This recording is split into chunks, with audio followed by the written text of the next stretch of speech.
inspiring afternoon. We encourage everyone to settle in and make yourselves comfortable. Our program will commence in 5 minutes, so kindly take this time to complete your registration if you haven't done so yet. Thank you.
Want to rise for the singing of the Philippine National Anthem, followed immediately by our multi-faith prayer. Please remain standing until after the prayer.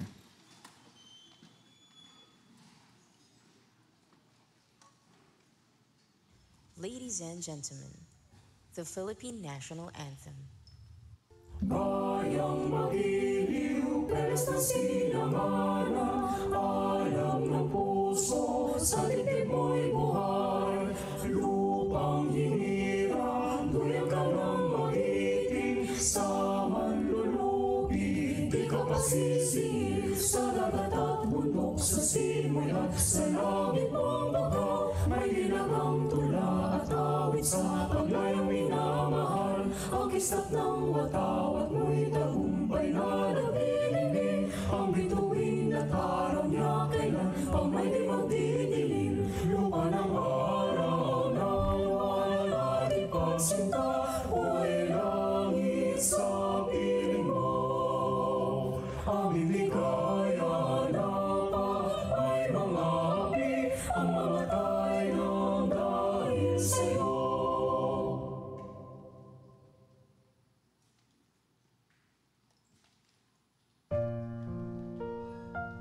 Glory to you, Almighty, for gathering us today. Give us fortitude to conquer life's challenges. Inspire us to excel and be upright in everything we do. Guide us to remain united in diversity, to serve and love one another. Amen.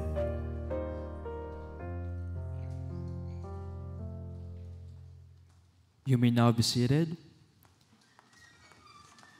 Now, to give us a brief overview of ICON, let us now welcome Ms. Marise Otor, Coordinator of the Academic Affairs Office.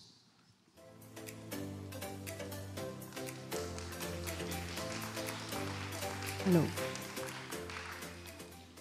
Good afternoon, everyone. Today, we are gathered to explore ICON.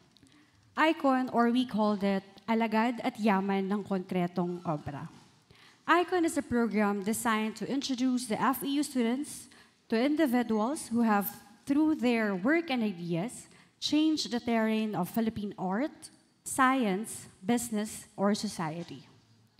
Its objective is for the students to have a memorable and concrete experience of these individuals and to come away with an understanding of how these individuals found their success through struggling with and challenging existing norms, ideas, and practices, and thus, in the process, brought about a change in Philippine society for the better.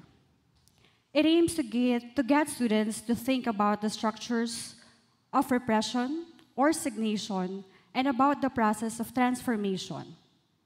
It aims to inspire students by exposing them to people of passion and aims to encourage them to be brave and feel that they are too can become agents of change. The concept of change is an important one, especially for our founder, Dr. Nicanor Reyes, who believed that in this society, change happens through individuals who serve as models in their field. The format of ICON is casual and encouraging of kwentong buhay. Guests are asked to sit on a sofa, on a stage, and instead of giving a formal speech, guests are asked to begin with a short talk about their passions and struggles. Guests may project photos of their life's milestone on the widescreen to aid their conversational talk. Then, they will be then asked a series of questions which will allow them to share their ideas, theories, stories, and vignettes, life experiences, interesting experiences of other Philippine personalities, and alike. The questions will be prepared and will be formulated in a manner so that the guests will have a chance to speak about the highlights and breadth of their careers. Guests are encouraged to answer questions through stories from their life. The ICON series is held at the historic FEU Auditorium, a 1,000-seat auditorium built in 1940 in the Art Deco style. The FEU Auditorium was the cultural center of the Philippines during the 1950s and 60s. Along with the 4 other FEU buildings, this is recognized by UNESCO as an Asia-Pacific Heritage Site. FEU icons have included Rajo Laurel, Nora Honor, Sandy Daza, Liza Makuha, Toyn Imau, Margie Moran, and Vilma Santos. Through ICON, FEU continues to inspire and empower students by connecting them with remarkable individuals, encouraging them to embrace change, pursue their passions, and become agents of transformation of themselves. Once again, thank you and good afternoon. Thank you, Ms. Otor, for that enlightening introduction. And now, to introduce our esteemed guests and officially commence our conversation with the ICON, let us welcome Dean Diego Jose Abad of the Institute of Arts and Sciences.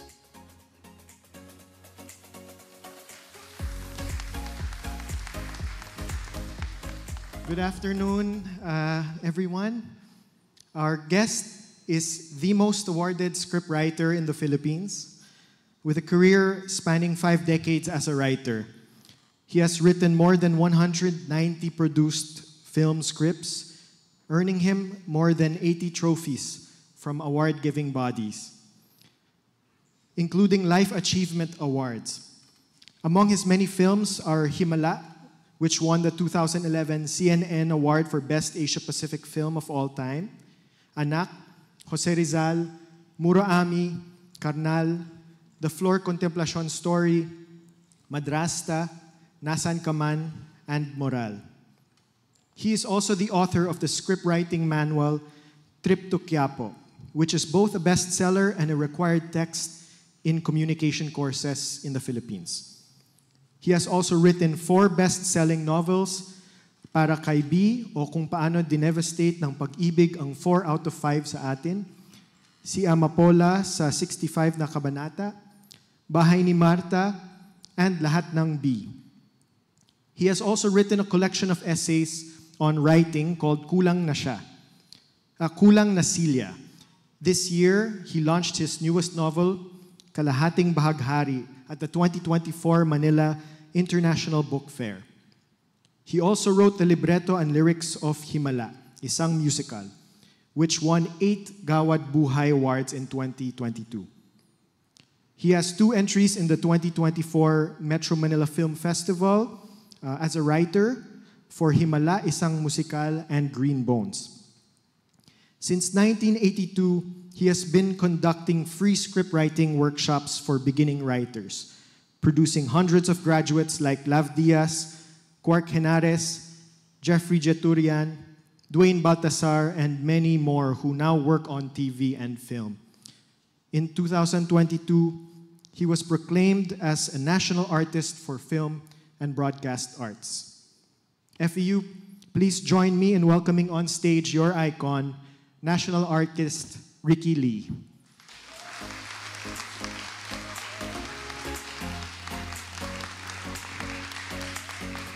Hi. Good afternoon, sir. Good afternoon at Happy Valentine's And happy Day. Valentine's. Thank you, sir. Sir, of course, your career has spanned quite a while, no? And you've accomplished many things. Pero siguro gusto ko isimula yung ating conversation, no, sa isang simpleng tanong, and siguro what everyone would always probably want to ask a national artist or someone like yourself. What inspired you to pursue a career in writing and screenwriting? Wala akong alam na ibang gawin, except magsulat. Dati wala akong ibang ginagawa kundi magbasa and then magsulat. But actually, that's true. Hindi ako marunong magluto, hindi ako marunong kumanta, hindi ako marunong mag-drive ng kotse. So yun. And then I found out na parang kaya ko palang magkwento and then gawin siya in written form and then babayaran pala ako. I found that out when I was in 4th year high school in Bicol. So pwede pala akong mabuhay from writing stories. In 4th year high school, 4th doon year kayo high nag-start. school, yeah. So nang nabayaran ako, nakita ko yung pera at nakita ko yung byline ko sa magazine, there was no turning back anymore. So nakapagsulat kayo, nakapag-publish na kayo at that time? Nung high school, oo. Wow. Nagpadala ako ng short story sa Manila, Filipino Free Press. Parang may Filipino equivalent yung Philippine Free Press. Nabasa ko na tatanggap sila ng short stories maski sa mga baguhan at may bayad, so I got attracted. So nakitype ako sa repair shop sa kanto namin sa Bicol and then pinadala ko yung short story sa Manila together with a letter na sinasabing orphan lang ako, dream ko maging writer, and so on and so forth. I think na-attract yung editor dun sa letter more than dun sa short story. So tinanggap yung short story at nabayaran ako. Well, siguro naman, sir, it's the world or fate has certain signs or ways of getting us out there, no? Yeah, maybe.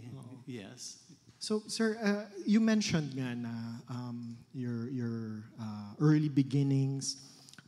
You had gone to school sa University of the Philippines po, sir? Nung college. Nung college. Oh. Well, as you mentioned, you started when you were still in high school. Yeah. how did your time in growing up, no, as a high school student in Bohol and then later as a college student in the Philippines, ano po yung mga, may mga, siguro naman may mga nag-influence sa writing style ninyo, no? At saka sa, kumbaga sa mga decisions na ginawa niyo sa career ninyo. Yeah, oo. Well, ay siguro ang unang impluensya, weird akong tao and writer, mix ako eh. It started with Chinese yung tatay ko, Pilipina yung mother ko. So nung nag-aral ako sa UP, ang tawag nila sa akin si Ricky Lee na Bicolanong Inchik na nag-aaral ng AB English na nagsusulat sa Pilipino. So even then, nung high school pa lang, mix na ako. I think yun yung unang impluensya sa akin eh. Kasi ang writing ko up to now, mix eh, lalo na yung mga nobela ko eh. And then, but basically, yung mga libro ng authors sa library, sina Nico Quin, Karim Mapolotan, Ben Santos, and so on. So, elementary grades hanggang high school, I was really reading and voracious reader ako. Nasa library ako nakatambay. Maski bumabagyo, nag-inventory sila, kinukulit ko yung librarian. So doon, wala akong ginawa kundi magbasa. Nung namatay kasi yung parents ko, actually yung mother ko, nung namatay nung 5 years old ako, inampun ako ng mga kamag-anak. Sari-sari store na may inuman ng alak. And so, ang tendency mo, growing up since 5 years old, tumutulong doon sa tindahan ng alak. Gusto mong tumakas eh. Gusto mong lumayas. And so reading was my way of escaping. Nung una, escaping away from yung realities. And then later it became escaping into a world. Yeah, into a world where everything was possible for me. Maski ako payatot at sakitin and ampun lang and very clumsy and mahihain. But pag nagbabasa ko ng libro, everything was possible. Pwede akong tumakas, pwede akong lumayas, pwede akong maging whoever I wanted to be. So yun, so na-engross ako sa basa until eventually, I started trying to write stories din on my own. Okay, yes. And so, yung nagsimula na po kayo na magsulat, Yes. I mean, yung sinabi niyo po na escaping from reality, that was the beginning of your reading journey, if I could call it that, no?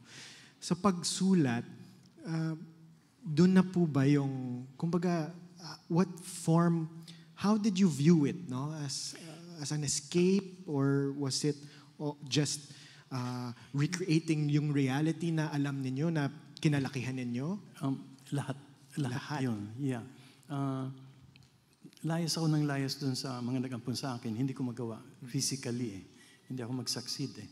Pero pag nagbabasa ako, you become somebody else eh. So nalalayasan ko yung maliit na miserableng mundo ko. I thought that time. At nakakapunta ko sa iba't ibang lugar. And then eventually, nakita ko na more than that, nakakapag-imbento ako ng mga kwento in my head pag may mga nababasa ako. And it became a higher form of escape kasi ako na pala ang nag-create, na-empower na ako that time. And so I started telling stories to my cousins, mga bata pa sila. And eventually, I sent that story to Filipino Free Press. And then that's when And that's when I realized na kaya kong magkaroon ng kapangyarihan. Okay. Kung magiging writer ako, I can take hold, have control over my life. Kung magsusulat ako. And aside from, I can earn money. And so, yun, nabayaran ako. And then 2 weeks after that, lumayas na ako.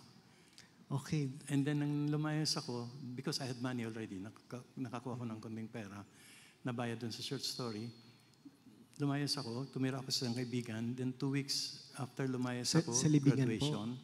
Po? Tumira kayo sa... Dun sa diet muna. Okay. Nakitira ako sa kaibigan ko kasi gagraduate pa lang kami.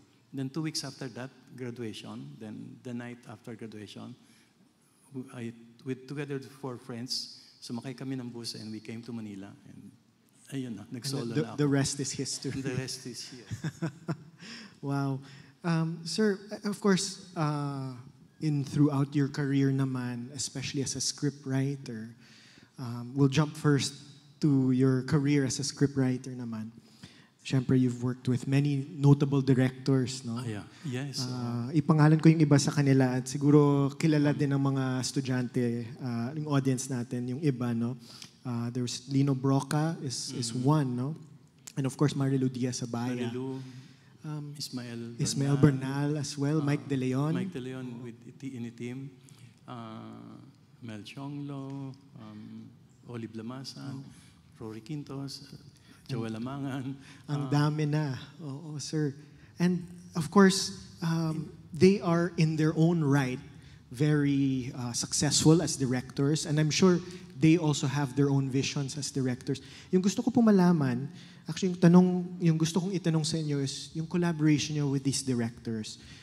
How do you approach that?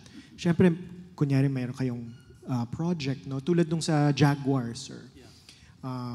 How did you approach that? How do you work with these directors who have their own vision also of what they want to direct? I think dahil dun sa personal na karanasan ko sa buhay, ampun lang, lumayas, wala akong roots. Hindi ako rooted in a family. Hindi ako rooted in a place. And kung saan-saan ako nakikitira, kung saan-saan ako nagpupunta, kung ano nung trabahong ginawa ko, I think that made me very open also and hindi naka-fix when it comes to accepting assignments and collaborating with directors. So hindi ako nagdi-discriminate kasi wala akong fixed na lugar sa sarili ko eh. Wala akong fixed na family or bahay. And so, pagdating ng mga offers nga nun, bukas din ako. I'll work with any director. So lahat yan, from action directors to comedy directors, hindi ako nagdi-discriminate na ito yung mahusay, ito yung hindi mahusay.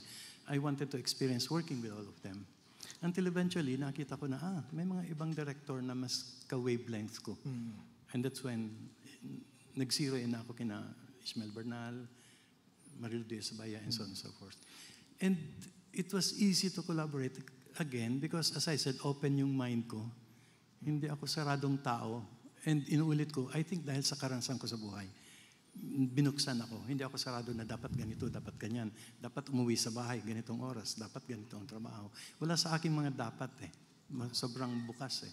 And so, pag katrabaho ko yung director, bukas na bukas yung utak ko at yung isip ko. Meron akong laging kinikwento na anecdote sa workshoppers ko, working with Ismael Bernal. When I was doing Himala, pag may sinabmit ako sa kanyang trabaho, ang thinking ni Isma lagi, when it's easy, it's not good. It should be difficult, yung trabaho. So kung madaling nagawa, if it's easy, then hindi yan maganda. So pag nagsabit ako sa kanya, halimbawa ng 2-3 scenes, and gustong-gusto ko at gandang-ganda ako, si Bernal, usually, pagtingin pa lang niya, whether nagandaan siya o hindi, babarilin na niya. Meaning, kukontrahin na niya. Kukontrahin na. Hahanapan na niya ng kulang o ng mali. So, ang nangyayari ngayon, nagkokontrahan kami, nagbabanggaan. Nagbabanggaan yung unang idea, and yung ikalawang idea ni Bernal. Nagbabanggaan yung idea 1 and idea 2. And then I realized, habang nagbabanggaan yung dalawang ideas, may mga tumatalbog na mga, kumbaga mga juice, mga katas ng ideas in the air. And so nagtatalbog ang maraming katas na yun na produkto ng banggaan namin at barilan ng ideas. Eventually, may nakikita akong ikatlong katas, which is far, far better than what I wrote and than what Bernal was thinking about. Far better than, mas superior kaysa sa aming dalawa. Andun yung ikatlong katas at ang ganda-ganda niya. And yun yung nakita kong magic ng collaboration na parang hanapin ko yung ikatlong katas. Hindi baling two seemingly Yes. opposing ideas na... Yes. Hindi ko isipin ang husay-husay ko kasi andun yung ikatlong katas kailangan mahanap ko. And also at my career as a writer now, working with all different directors, naging bukas ako sa ganung banggaan ng ideas kasi somewhere there nandun yung ikatlong katas. I mean, with these different types of personalities then, I'm yes. sure the idea na kailangan talagang open din siguro. Yes. Lalo na sa kaso ko, that time, galing probinsya, wala naman ako alam sa pelikula, but I was very open. Sabay, yung ibang mga writers noon, ang katrabaho nila, isang director lang. Para at home na sila at relaxed eh. So, all throughout their career, or 2, 3, 4, 5 years, isang director. Ako simula pa lang, I was working already with Mike De Leon, Ishmael Bernal, Marilu de Sabayo, Mel Chonglo, Lino Broca, and so on and so forth, in the same year or the same 2-3 years. So para akong, I was adjusting and adapting to different personalities, different methods of work, different visions, different temper tantrums, and so on. So para akong na-stretch creatively in all directions, east, west, north, etc., up, down, etc., with all these directors. And I allowed myself to be stretched. So para akong winorkshop ng todo-todo, na pagkatapos nung stretching ko na relationship with all these directors, parang ang capable mo, ang laki ko, creatively. So, it was very good. May punto po ba na ramdaman nyo na, or at least nalaman nyo na you finally found your own, kumbaga you established yourself already as a writer, as a script writer, as a screenwriter? Kung kailan ko nalaman yun? Yes, sir. 1982, may 3 akong scripts na sinulat. Himala, Moral, Haplos. Lahat sila na-nominate for Best Story and Best Screenplay. Ako lang actually ang nominee that time. Screenplay and Story. And then naging Best Picture, Second Best, and Third Best. That time, TV lang ang pinapanood ng tao. Wala pang mga gadgets and etc. and so on, and YouTube and so on. So nandun ako sa TV, nakikita ng mga tao na akyat baba. At 3 awards, 3 nominations. After that, nakilala na ako as Ricky Lee, the writer. Na-expose na ako, kumbaga. Parang yun yung naging first step ko na, si Ricky siya. So may mga nakakakilala na sa akin sa industry and outside the industry because of that exposure. And dahil TV nga ang pinapanood that time. And even after how you said it, no, yung sinestretch nyo yung sarili nyo, sa at least sa mga experiences ninyo with working with all these other directors. That year I wrote 7 scripts, 1982 May Butch Perez, Marilu, Neil, and so on. So, may years no na I would write siguro mga 10 scripts a year. 10 scripts a year. Yung iba ko written, action director and so on. So, ganun ako ka-open. I wanted to learn. Walang workshops noon, walang film courses, walang mga ganitong discussions on film. So, hindi mo alam kung saan ka pupunta. Ang mahal ng mga film books that time. So, self-study at saka... I was so hungry. Oo. Tsaka practicum na kaagad. Na matuto. Yeah, so, teach me. Maski na balibalik. Ano ba yun? Ibalibalibag niyo ako. Oo. And yung after 1982, nang na-establish na kayo, no? At least in your eyes, in your view, no? Ang daming offers na dumating. Left and right, yeah.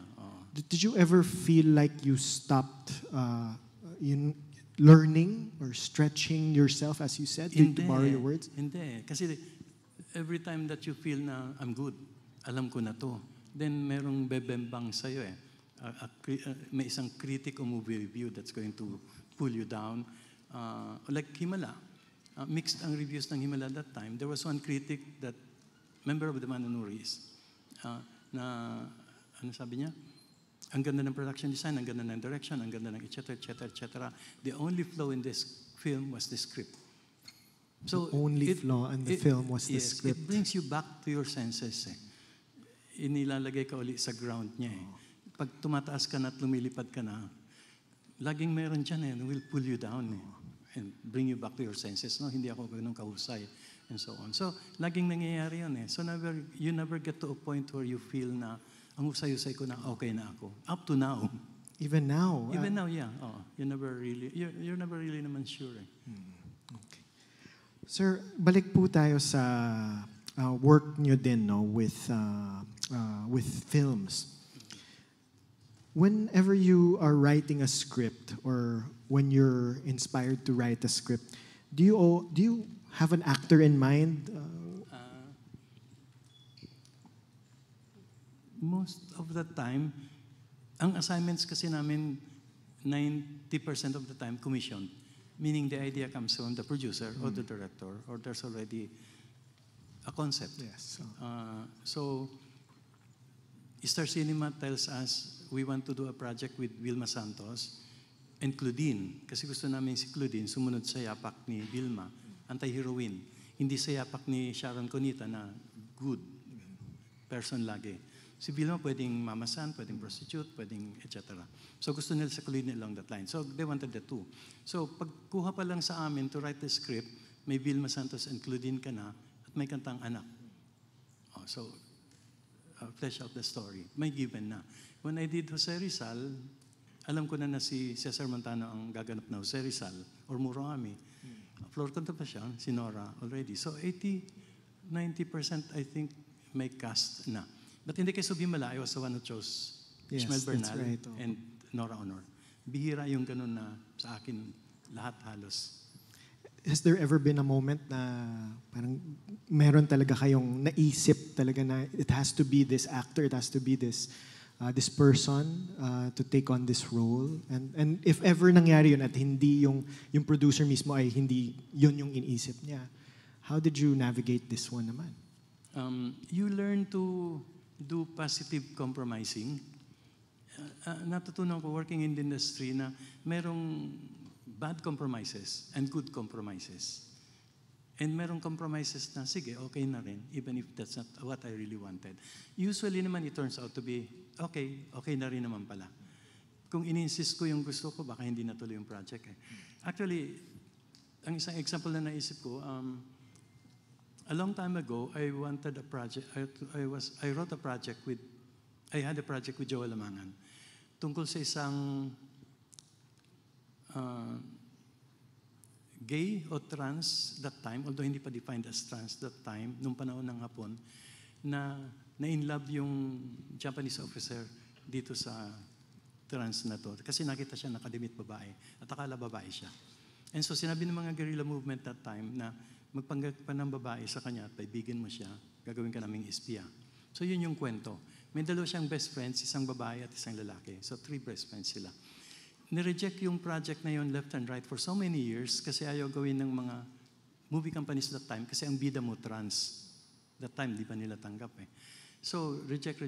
After so many years, until eventually, napagod na kami kaalok. Kami ni Joel Lamangan, the director. So finally, nag-compromise kami with Regal. Sabi ng Regal, gagawin namin siya, pero gagawin nating bida yung babae sa barkada. Supporting lang yung guy, yung trans. So we did it. It turned out, it came out as Ais Temas, Ais Temas, Mahal Kita, 1941. At yung trans, si Dennis Trillo, naging supporting actor. Si Judy Ann yung naging bida. Pero si Dennis Trillo pa rin yung nanalo ng Best Supporting Actor. His first award. Actually, his first film, I think, yung Ais Temas. So nanalo siya for that role. Ito yung nag-launch sa kanya. So nag-compromise ako, hindi naging bida yung trans. And I wanted na may bidang trans that time. Wala pang gagawa ng ganun eh. Mauna kami. Pero nagawa namang maganda yung pelikula at maganda naman kinalabasan maski nung character ni Dennis. So it was a good compromise.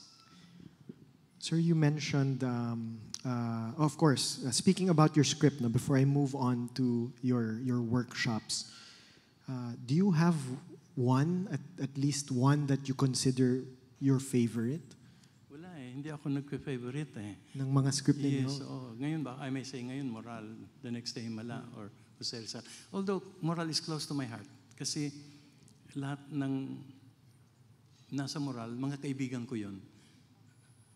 Kinumpose ko yun doon sa 4 Women yung ibang mga kaibigan ko. And then lahat ng situations, lahat ng characters sa Moral, either na-experience ko personally o ng mga kaibigan ko. It's really, really very It's more personal. Yeah, it's a really, really personal, very personal. May pangalan ng isang aktivista sa Moral na in love si Lorna Tolentino sa aktivistang ito, pero in love naman siya doon sa kapwa-aktivista who eventually went underground. Ang pangalan niya doon sa pelikula is Jerry. Jerry was my first underground name when I became an activist. So, ganun siya ka-personal, yung Moral. Wow. And even, maybe perhaps, what about the most challenging script that you had done? Brutal. Kasi Bakit po? yung structure niya kasi, hindi siya linear, and then flashback within a flashback within a flashback, and then ang daming characters. And then baguhan lang ko that time. Yes. Wala pa akong ganong alam eh. And then I found out later na bawat script pala challenging. When you write a script, it's as if you're writing for the first time. Because there are different scenarios, Yes. different Well, there are stories, different basically. scenarios, different situations, and because maligalig akong writer, hindi ako nakokontento na ito na yung kahon, ito na yung template. I'll write it this way kasi ito na yung template. I think yung personalidad ko I'm very mobile. Yes. Hindi ako fixed na tao. Since childhood, mag-ala ako. I'm very mobile as a writer. I kept moving around.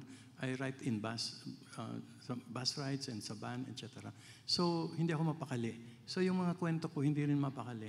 It goes all over the place. Kaya wala akong nakaset na parang template or model na this is what I should follow para easier writing.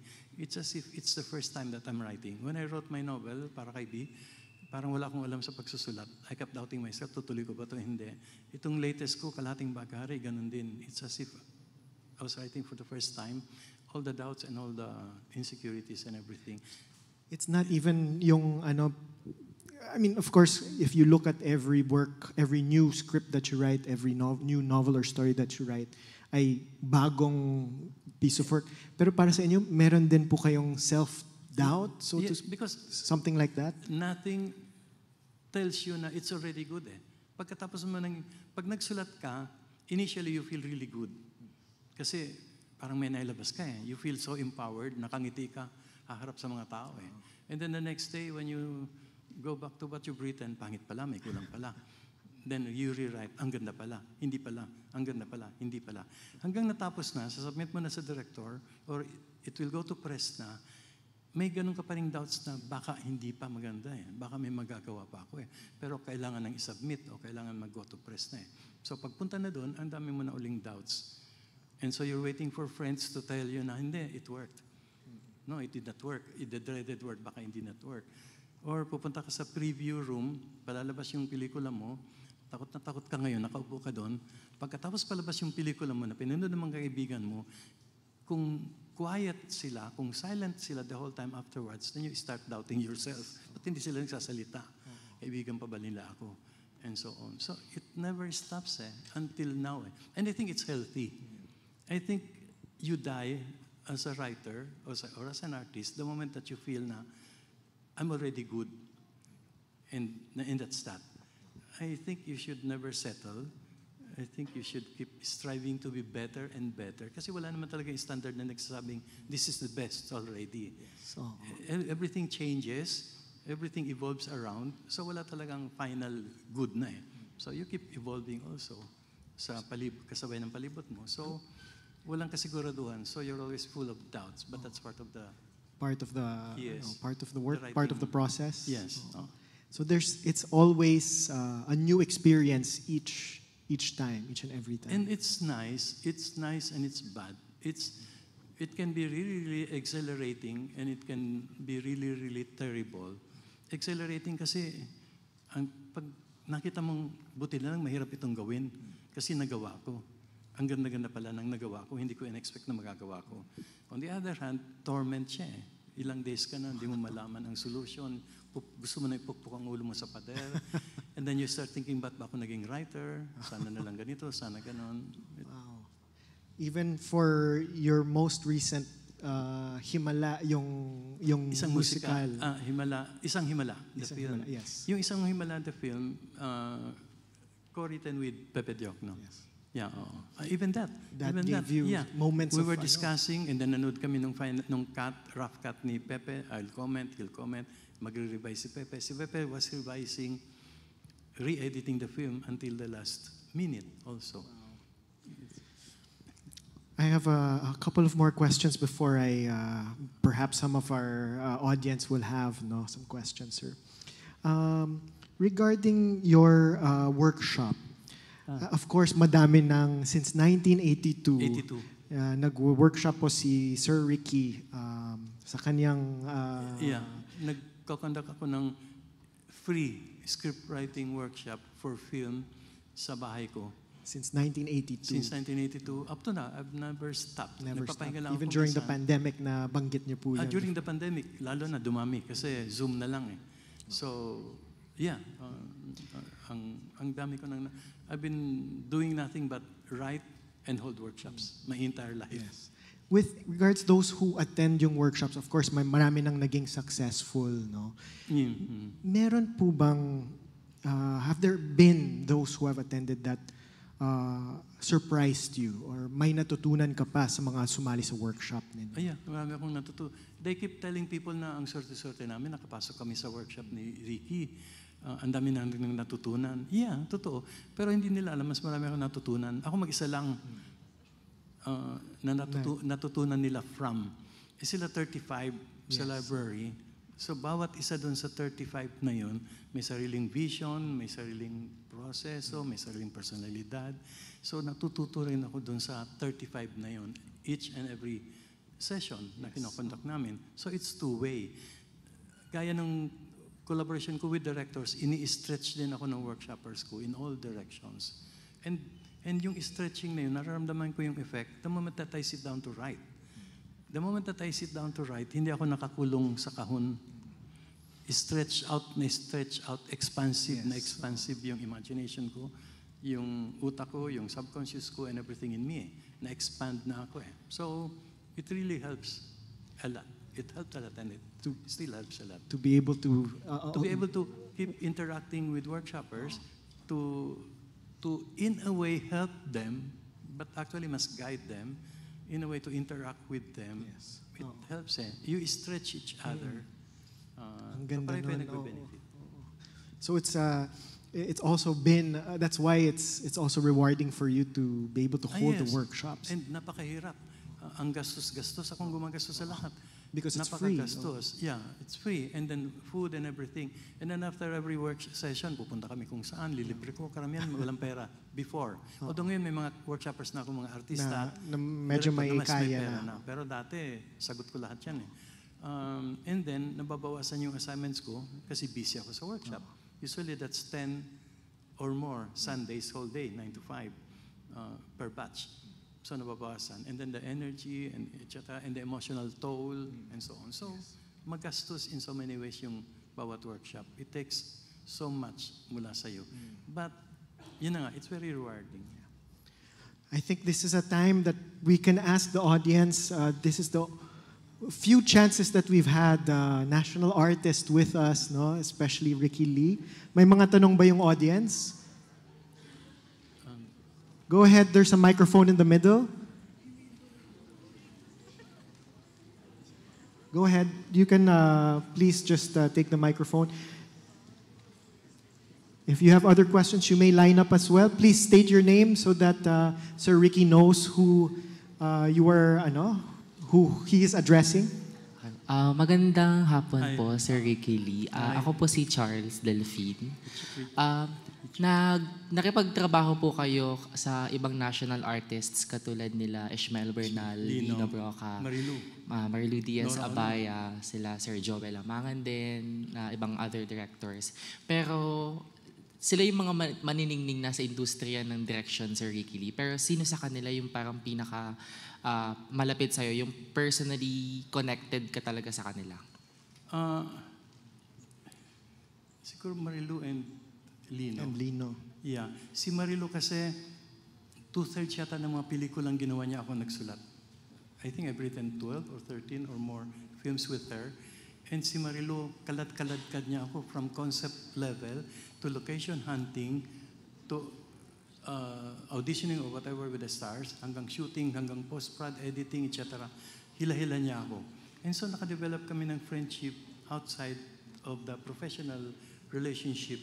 And si Marilu mahilig magpakain. And ako nung unang mga panahon ko sa pelikula, payat ako na, sabi nila pag nakita nila ako, parang lagi nila akong gustong ampunin at pakainin. Sakitin ako at payat. And si Marilu loves to mother.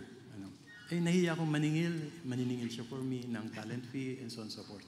So, naging maraming levels yung relationship namin ni Marilu.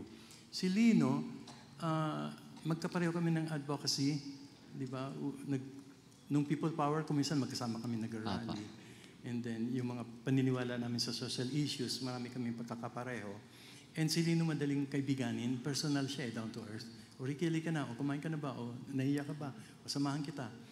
Nung one time na mayroong merong nangyaring masama sa akin sa industriya, tumawag agad siya, "O Ricky, gusto mo mag-rally na tayo? Punta tayo doon." Maski hindi alam ni Lino kung anong pinaglalabang ko. Kung may nakaaway ako, sasamahan niya ako. Pag nandun na kami sa gitna ng away, saka siya babaling sa akin, "Ricky, ba't nga ba tayo nandito? Ano nga bang ginawa sa'yo?" Ganun siyang klaseng kaibigan. So I suppose that made it easier para yung maging kaibigan siya. Maraming salamat po, Sir Ricky Lee. Thank you.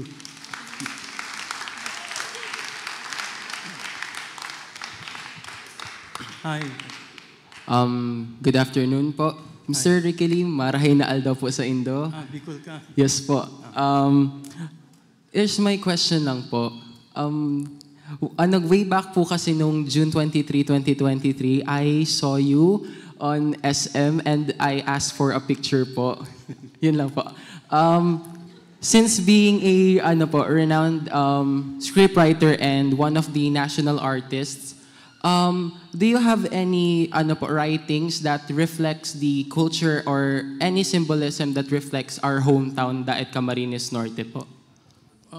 Unfortunately, parang wala pa. Wala pa. Oo. Meron kaming project ngayon na ginagawa, nasulat ko yung script almost 2 years ago pa, na set sa Daet, pero hindi pa natutuloy.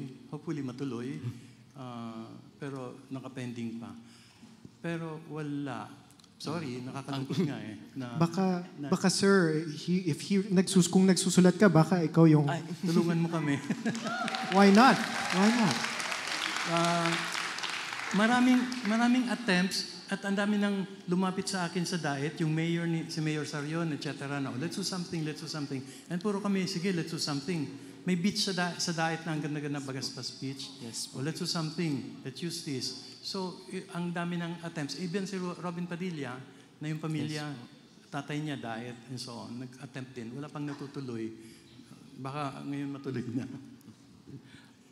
Sana. Yeah. Follow-up question lang po. If ever man po na parang yung may incorporate po kayo, ano po yung pinakaunang inspiration po na parang mai-incorporate niyo po sa inyong pagsulat na parang galing po mismo doon sa inyo pong hometown? Yung sa Daet, ang daming pwede.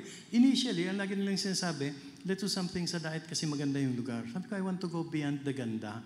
I want to go into that totoong ganda. The reality. Lugar, which is yung mga tao doon. And then may mga heroes yung Daet na hindi alam ng mga tao up to now. And again, may ilang lumapit sa amin noon para gawan yun. Hindi rin natutuloy. So pwede rin yung doon. But otherwise,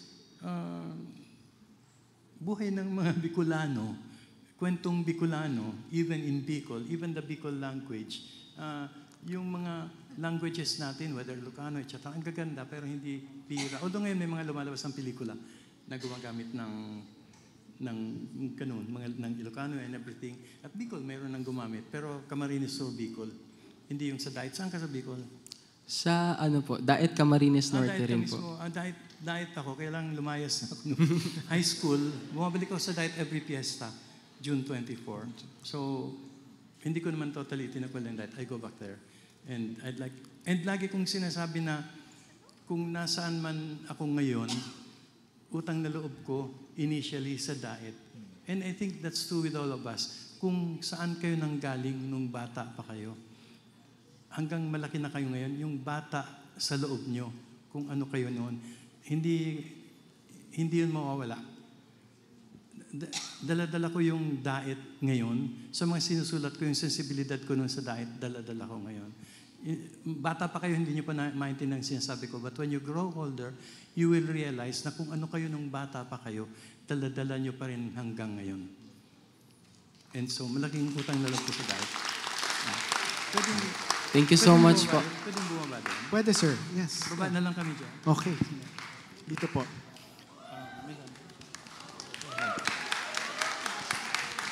So we'll make it a little more intimate.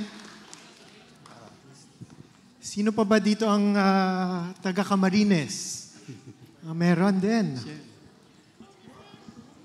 Meron din kayo, sir. Ay, buti naman. Dati, frustration ko na nagpapa-workshop ako sa Daet, parang wala rin nagpo-pursue ng writing before. Isa sa frustration ko, sana magkaroon ng mga writers na galing sa lugar na pinanggalingan ko. So, if you need help, you can approach me sa writing and so on, especially if you're from Daet or Bicol. Ayan. Go ahead. Good afternoon po. My name is Hannah and currently nasa org po ako and ang ginagawa ko po sa org is more on like digital marketing, more on digital art. Pero regardless of your profession naman po, your expertise is creative writing, pero I think I'm connecting to you when it comes to creativity. Gusto ko lang po, like, just really curious po.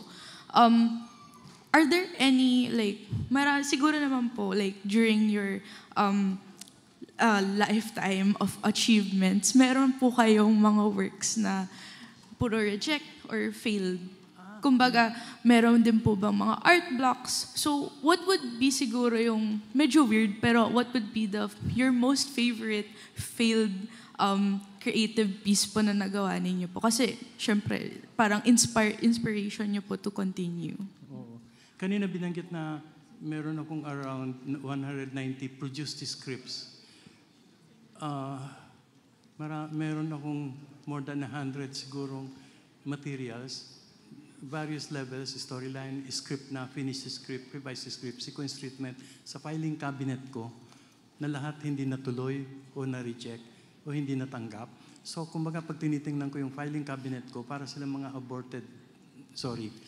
parang aborted babies na hinintay ko sana dumating yung panahon na mailuwal din sila. Sa computer ko, ang dami-dami ko ring materials na hindi pa natutuloy o natutupad. Ang iba sa kanila rejected. And then later, sinabit ko at natanggap. Sa simula ng career ko, rejection na agad eh. Yung first short story ko, sinabi ko natanggap.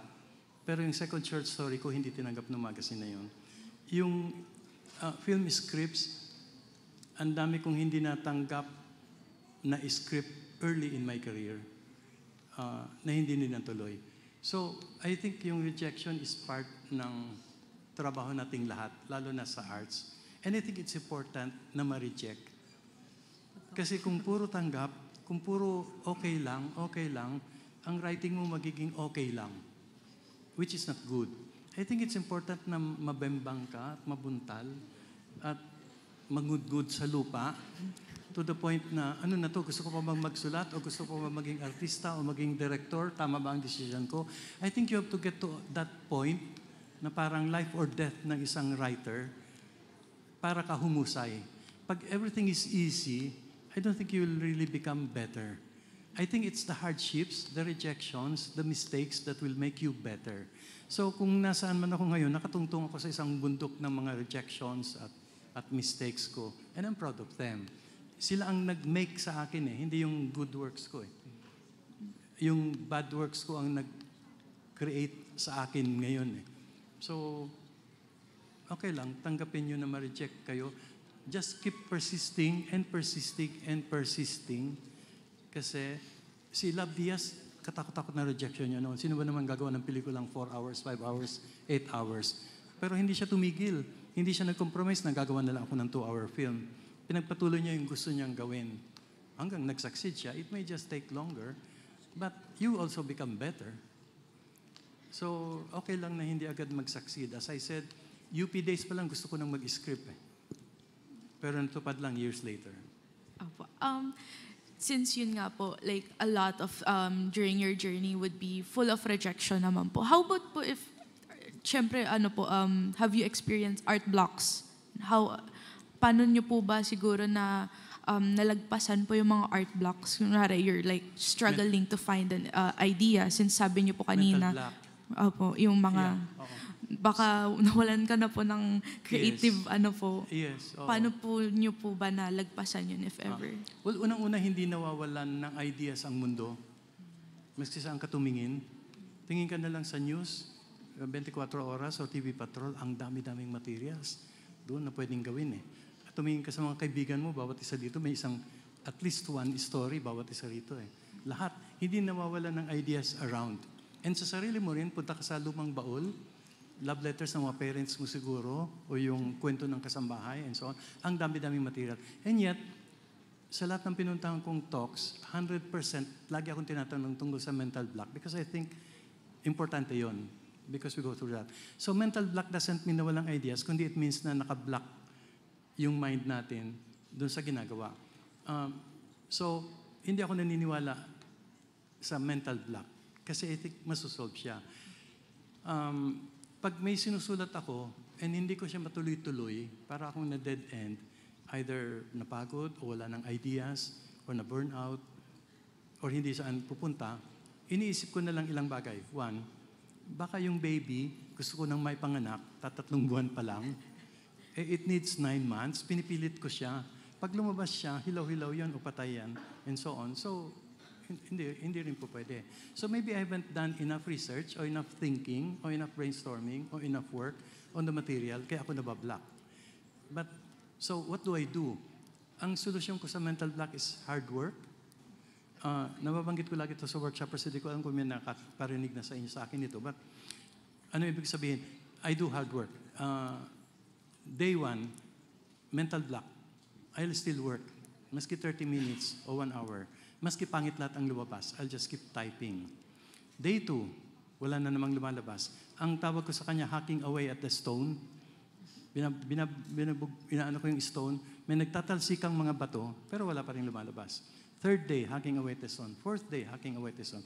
7th day, hacking away at the stone. And then natulog ako. Paggising ko, biglang nasolve ko na yung idea. Andun na lahat. What happened? Sa kahahawak away ko at the stone, nagtatalbukan yung mga piraso ng bato in the air. And eventually, sa dami ng mga batong yun, merong 3 or 4 ideas that will connect with each other, that will cohere. At pag nag-connect na sila lahat, nagiging brilliant ideas sila ng subconscious, and then magra-rise up sa conscious mind ko. And then sabi ko, ay, na-inspire ako, o may nakita akong idea, or the muse, tinulungan ako ng muse. Actually, it's a true. I worked hard at it, nag-connect yung mga bato. So, ang solusyon ko sa mental block is I'll just work harder. But I'll relax. You need to divert yourself every now and then hack away at the stone again. But, thank you po so much. Magpatalo. Thank you. Do we have time for, maybe all 6 of you, and then we'll have to ask Sir Ricky to go back to our stage after, sir. Go ahead. Good afternoon po, Sir Ricky Lee. Short background lang po is gusto ko rin po magsulat ng mga novels and books, pati na rin po ng mga script or script writing, double into script writing. Meron po bang difference yung way of writing nyo between mediums, like yung libro po, different po ba siya sa pagsusulat ng screenplay? Or may similar process din po ba kayo between them po? May similar at may pagkakaiba, pero ang laki ng pagkakaiba eh. Well, in the end, you're telling stories. Hindi ko alam sa inyo kung interested kayo magsulat sa pelikula o nobela or short stories. But in the end, we all tell stories. Maski sa TikTok, yung mga maliliit na ginagawa niyo, you're telling stories. So lahat yan telling stories eh. Except yung medium. Ang pelikula mas physical. Yung nakikita lang at naririnig, hindi po pwede yung naamoy o nalalasahan, hindi mo na pwedeng lasahan yung screen. So, ang nasusulat mo nakakulong sa audio and visual lang. So, nagsimula ako magsulat ng short stories where 5 senses na gagamit ko. Mas internal ang writing eh. I can describe na naamoy niya, naaramdaman niya, naalala niya. It can go back and forth sa past, sa present, kung saan, amoy, etc. lahat. So, ang free kong gumala. Nang nagsimula ako magsulat ng pelikula, nakukulong ako ng audiovisual needs lang. At kailangan physicalized siya. Hindi siya pwedeng internal. Hindi siya pwedeng naisipan habang nakaupo yung housewife sa ilalim ng hagdan, naisipan ni Isabel na na-short-change ako ng buhay. Lugi ako. Paano ko ipapakita? Sa nobela, masusulat ko yun. Pero sa pelikula, paano ko ipapakita? I'll need to physicalize it. So, that's a big difference already. Ang dami pang mga differences, but it will take us long para pag-usapan. Pero doon pa lang, iba na agad na klaseng pag-iisip eh. I had to keep physicalizing. And finally, pagkakaiba, solo ko ang nobela. Lahat, punctuation, everything, etc. Maski na tumulong ibang tao, akin yun. Pelikula, may director, may artista. They will all rewrite your script. Pag si Nora ang gumanap at si Wilma, maski faithful sa script, mag-iba yung script dahil sa acting nila. Pag ibang director, mag-iba. So, you're ready to give in and sometimes give up your material. Thank you po, sir. I'm sorry. I think we'll only have enough time for at least 2 more questions. Pero I think so that the other 3 that were waiting, siguro, sir, after we could ask them to write the questions so that Sir Ricky can answer Sayang them. naman na hindi kayo makapagtanong, nag-spend kayo ng Valentine's Day dito sa... Baka may mga naghihintay sa inyo sa labas. So, kung kayang i-accommodate. Sige po. Yes, sige. Okay. Isang ko lang sa... Good afternoon po, Mr. Lee. In a brief background for us, we're a group of 3 writing a fantasy genre for our creative pieces. We have 3 characters po kasi, and they have distinct tones and perspectives. In your vast of writing scripts, how can we stick to our different tones or voices in writing the dialogue and our narration? How can we blend po how can we blend the 3 of them fluidly? Alam mo, nagsusulat kayo 3 characters. Yes po. And then, may kanya-kanya silang tone ng pagsasalita. And you have to respect yung kanya-kanya nilang tone. But on the other hand, yung buong pelikula mo o yung nobela mo, mayroon din siyang tone. Like yung para kay B or Amapola, may iba siyang tono sa tono ng ibang mga writers sa mga nobela nila. May tono kayong nakikita nararamdaman pag nagbabasa kayo So, may tono yung mga characters at may tono yung buong nobela. You have to respect yung tono ng character, how he talks, kung paano siya magsalita. Kung lawyer siya, typical lawyer ba siya magsalita na puro mga dapat ganito, dapat ganyan, mali yan. Or lawyer siya pero kontra siya sa pagiging lawyer niya. Subconsciously, ang dialogue niya mas free. Mabang i-discuss, but in the end, it will go into characterization kung paano siya magiging honest sa tono nung character. Di ko alam kung yun ang punto ng question mo kung paano. Kasi po, meron po siya, magkakaiba po sila ng character. And then, we're writing po in a fantasy genre. Yung ginagawa mo? Yes po.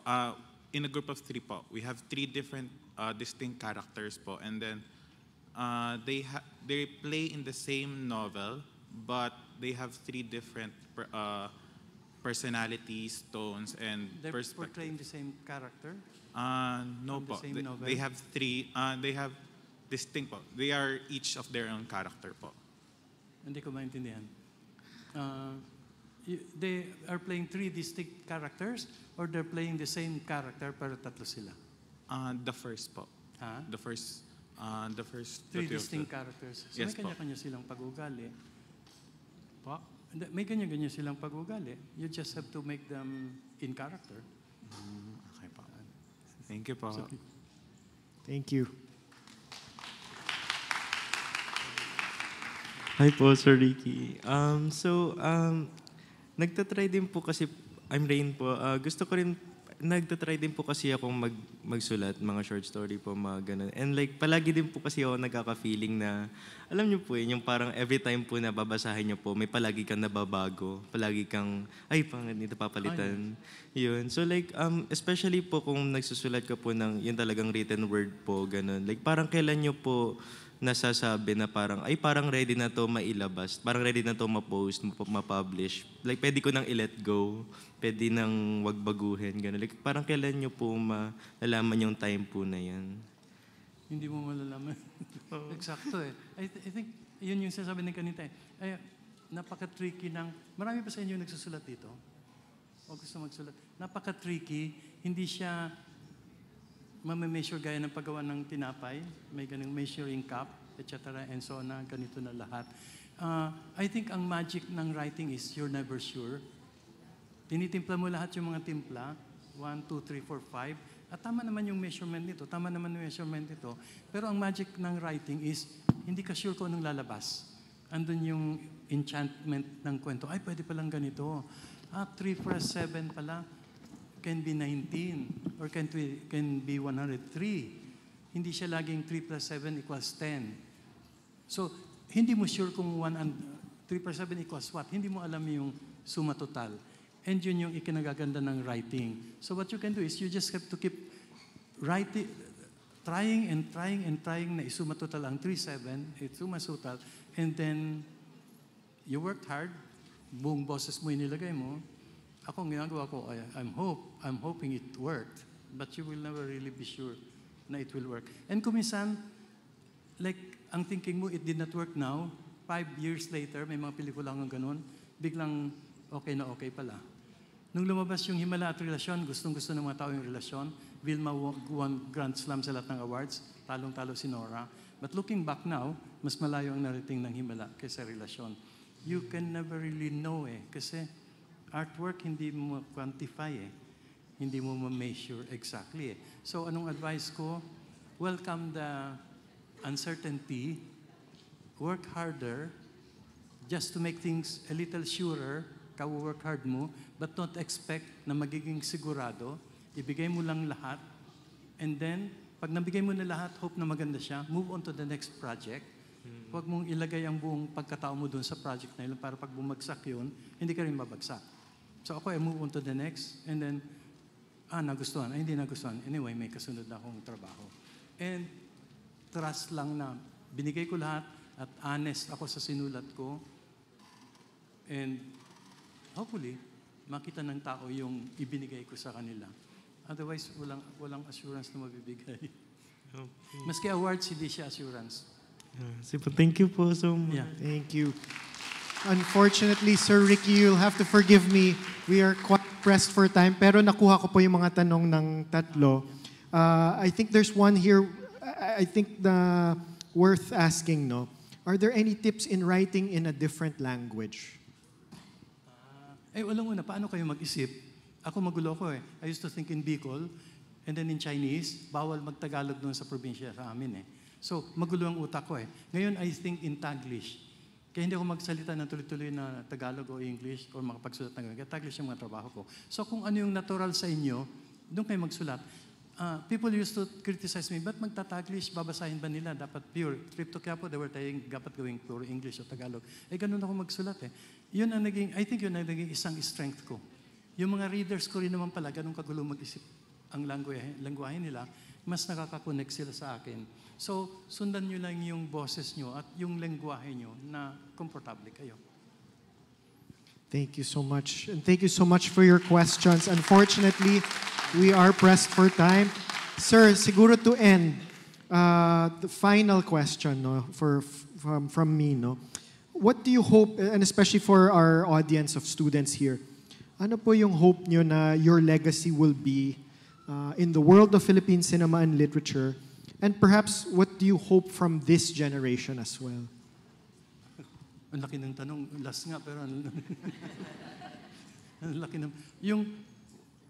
Yung hope ko muna sa sarili ko, I think lahat kaming writers, nagsusulat kami para makatulong kami na maski papaano yung nagbabasa sa amin, maging mas buo after nabasa yung sinulat namin. Meaning, lahat tayo broken. Lahat kayo maski nakatago sa inyo, lahat kayo may mga brokenness sa loob nyo. May mga sugat kayong hindi nag-heal, or may mga peklat kayong daladala, may mga resentments kayo, may mga hugot kayo. No matter how young, maski na 14, 13, meron na kayong daladala sa loob nyo So lahat tayo hindi buo. And tuwing nagkukwento kami, ang kwento namin is one way para pag nabasa nyo yung kwento namin, mararamdaman nyo, pwede palang ganito. In a way, natutulungan namin kayong maging mas buo. Maybe may nagsasarang konti, maski isang sugat sa loob nyo. O mayroong memory na ayon yung maalala na nabasa nyo sa nobela namin, nakita nyo, pwede ko pa naman palang maalala. And it will enrich my life now. So, sana sabihin nila ako yung writer na sa mga nasulat ko, nakatulong ako na mabuo rin yung mga kapwa-tao ko na nakabasa ng mga sinulat ko. Sa inyo naman, sa side nyo, ang alam ko sa generation nyo, but I do not want to generalize, lagi nilang sinasabing kulang ng sympathy and so on and so forth, empathetic, impatient. Ayaw kong mag-agree doon. Hindi makafocus. Ako hindi ako makafocus. Wala akong focus, wala akong concentration. Maligalig ako. I don't want to mag-agree doon. Kung may hope mo ako sa inyo, I think eventually mahanap nyo yung lugar nyo. Kasi ang times ninyo ay very confusing. Social media, lahat na ng gadgets around, nakabukas sa palibot nyo. Everybody telling you, ikaw ito, ikaw ganyan, ganyan ka. Every time you open your Facebook, people keep telling you na dapat maging ganito ka. Dapat maging ganyan ka. Tingnan mo yung kaklase mo na ganito na. Siya nag-succeed na. Siya writer na. Siya may girlfriend na. Lahat sila hinihila ka in so many different directions to the point na hindi mo na alam kung sino ka talaga at ano yung lugar mo. And it's easy for you na mahila ka, na malagay sa iba-ibang lugar. So sana, you get to a point where finally, alam nyo na yung lugar nyo ngayon and alam nyo na hindi yun permanente. Things can change and pwedeng magbago yung lugar mo at magbago and you're open na magbago ang lugar mo. But at least at the moment, alam mo kung nasaan ka. Kasi I think sa inyo, napakahirap na bagay yung gano'n na mahanap ang lugar nyo. And sa mga pelikulang ginagawa namin at mga nobelang sinusulat namin, I think maski pa paano natutulungan namin ang reader na mahanap niya ang lugar niya. Halimbawa, kung may gay na nakabasa ng yung Kalahating Baghari, may nakabasa na gay doon sa nobela ko. Pagkatapos niya mabasa yung nobela, somehow makikita niyang ito yung lugar ko. Ganito ako. Or isang estudyante o isang umiibig na broken-hearted o ginosting ng minamahal niya. Pagkabasa niya ng nobela, nakita niya, oo, ganun siya. Ganun pala ako. Nahanap niyo maski pa paano yung lugar. So, sana mahanap niyo yung tamang lugar niyo ngayon at maging bukas kayo sa pabago-bagong lugar in the future. But that's okay. Part ng buhay natin ang change. So, yun. And having said that, maraming salamat sa inyong time.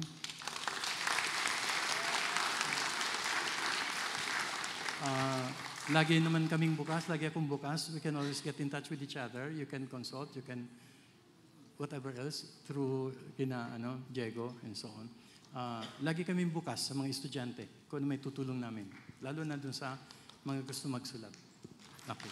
Salamat, Sir Ricky. And thank you for all your questions. Sir, if we can go back on stage. A round of applause for our national arts, your icon.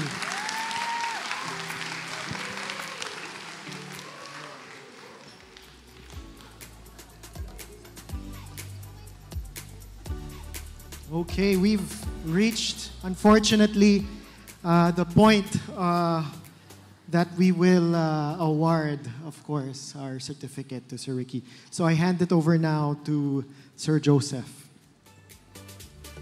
Once again, thank you everyone for your active participation. Thank you, Sir Ricky. Your insights and stories have truly enriched our discussion.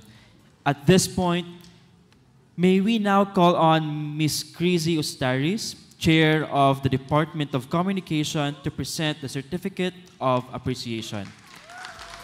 May we also request Associate Dean Francis Esteban to join us on stage for the awarding and photo opportunity.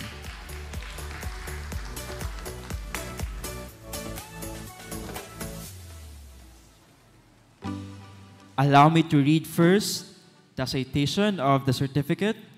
This certificate of appreciation is awarded to Ricardo A. Lee for his valuable contribution as a speaker during the ICON Alagad at Yaman ng Konkretong Obra, given this 14th day of February 2025 at Far Eastern University, Manila. Signed by Dean Diego Jose Abad and SVP Maria Teresa Trinidad Tinio.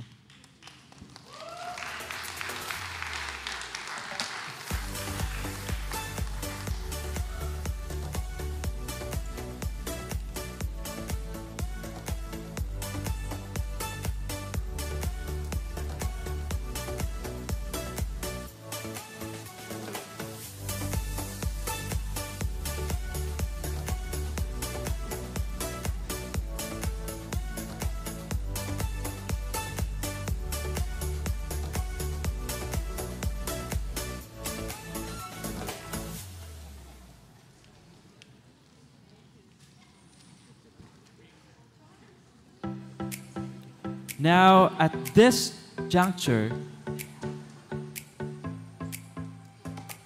to formally close our program, may we now call once again on Ms. Crizzy Ustaris, Chair of the Department of Communication.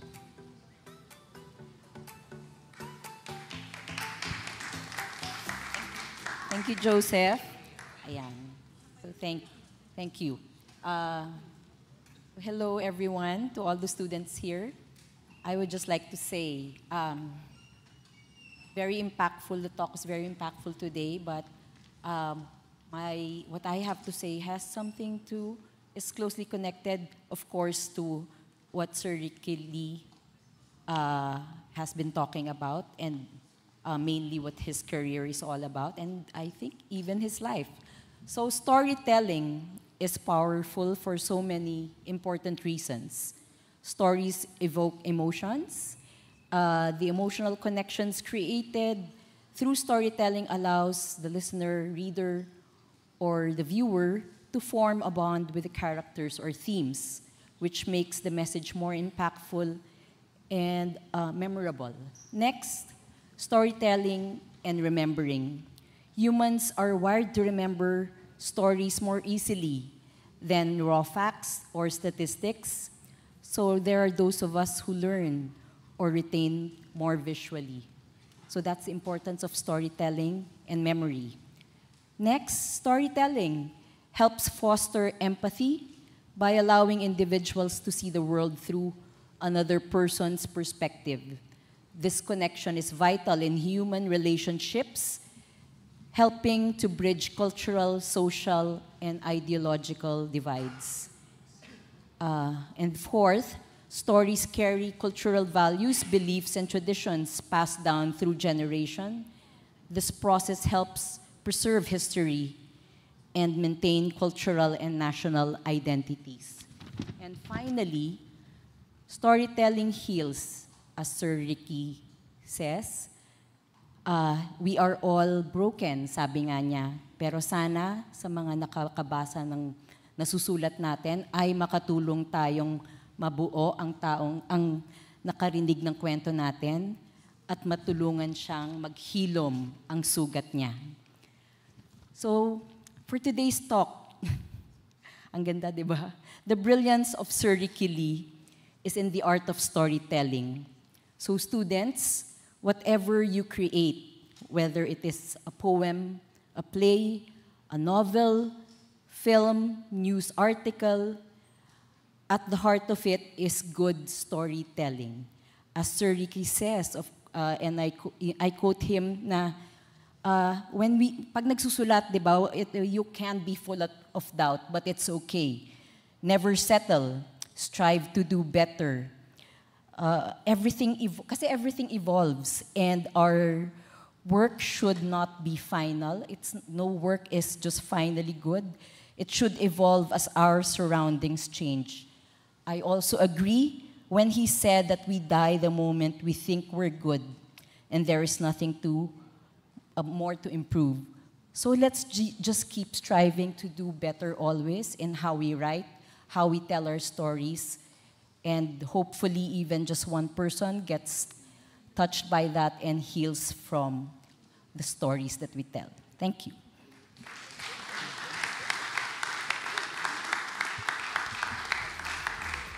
Thank you, Ma'am Creasy, for sharing the value of storytelling. And with that, we officially conclude today's program. On behalf of the organizing committee, we extend our deepest gratitude to our special guest, Sir Ricky Lee, for sharing his time and wisdom with us. Once again, thank you and have a wonderful day ahead. Hello, si Sir Ricky ay gusto po magpa-picture with the audience. May request, Sir Simon, ayun po. Sana kita po kami lahat. So please squeeze into the middle with Sir Ricky.